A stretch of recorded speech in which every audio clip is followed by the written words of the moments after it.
Natural star Nani నటించిన సరిపోదా శనివారం cinema విడుదల సందర్భంగా తెనాలిలో అభిమానులు సందడి చేశారు. థియేటర్లో సినిమా చూసిన అభిమానులు, ప్రేక్షకులు తమ అభిప్రాయాలను ఎస్ న్యూస్ తో పంచుకున్నారు. గత ఏడాది బాక్సాఫీస్ దగ్గర దసరా లాంటి ఓవర్మాస్ హిట్ను, తర్వాత హాయ్ నాన్న లాంటి అల్ట్రా క్లాస్ హిట్ను సొంతం చేసుకున్న నేచురల్ స్టార్ నాని సరిపోదా శనివారంతో ఇప్పుడు ప్రేక్షకుల ముందుకు వచ్చాడు.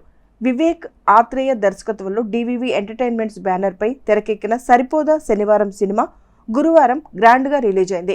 ఈ సినిమాలో ప్రియాంక మోహన్ హీరోయిన్గా నటించగా ఎస్జే సూర్య నెగిటివ్ రోల్ చేశాడు. ట్రైలర్తో మంచి అంచనాలు నెలకొల్పిన సరిపోదా శనివారం సినిమా నేడు ఆగస్టు 29న ప్రేక్షకుల ముందుకు వచ్చింది.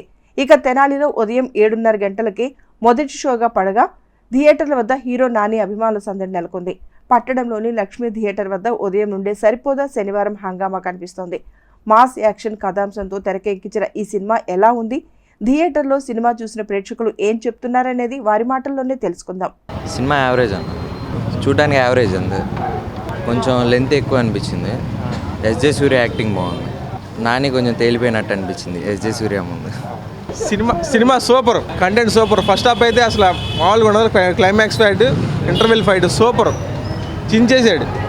Acting super. నా సినిమా ఫంక్షన్ యూత్కి బాగుంటుంది, ఫంక్షన్ బాగుంటుంది. ఏంటంటే యూత్ కోసం ఏంటంటే యూత్ తిరుగుతూ ఉంటారు. యూత్లో వాళ్ళకి ఏం తెలియదు, జనరేషన్ తెలియదు వాళ్ళకి. వాళ్ళు ఏంటంటే మామూలుగా వాళ్ళు ఏదో పిచ్చి సినిమా చూస్తూ ఉంటారు. ఇలాంటి సినిమా చూడాలని చాలా కోరిక ఉంది అందరికీ, కానీ ఇలాంటి సినిమాలు లైఫ్లో రాదు. ఇక సినిమా బాగుందన్న, చాలా బాగుంది. ఫస్ట్ హాఫ్ బాగుంది, సెకండ్ హాఫ్ కూడా బాగానే ఉంది. అంతా స్టోరీ టెల్లింగ్ మీద వెళ్ళింది, బాగుంది. మాస్ సీన్స్ ఉన్నాయి, ఎమోషన్స్ ఉన్నాయి, డ్రామా ఉంది, చాలా బాగుంది మూవీ. చాలా సూపర్గా ఉందన్న. వన్ మ్యాన్ షో అన్న. నాని పర్ఫార్మెన్స్ అయితే ఏ క్లాస్గా ఉందన్న. చాలా రోజుల తర్వాత చాలా మంచి మూవీ చూశానన్న. ఫస్ట్ హాఫ్ బాగుంది, సెకండ్ హాఫ్ కొంచెం లాగ్ అనిపించింది. విలన్ బీజిఎం అయితే తరిపించాడు. మొత్తం పోతారు సినిమా చూసి.